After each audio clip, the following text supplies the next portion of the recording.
নমস্কার, আমি দীপার মামা।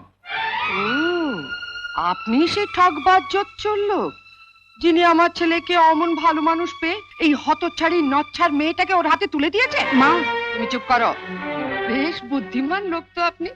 একটা টাকাও খরচা করলেন না, গোটা কয়েক ঝিয়ের কাপড় দিয়ে ভাগ্নিকে পাঠিয়ে দিলেন।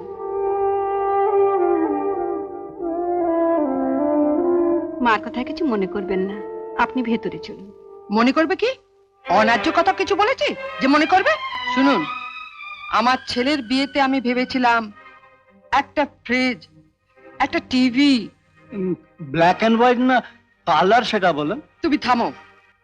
আর 10,000 টাকা নগদ। হ্যাঁ, রাগ তো হবারই কথা। ওই 10,000 টাকা পেলে আমার গিন্নি এই বুড়ো বয়সে গলায় একটা নেকলেস গড়াবে ঠিক করেছিল। তুমি চুপ করবে? বেশ, চুপ করলাম। এবার তুমি বলে ফেলো, তুমি কি কি আশা করেছিলে তোমার 3 বারে হায়ার সেকেন্ডারি পাশ করা ছেলের জন্য?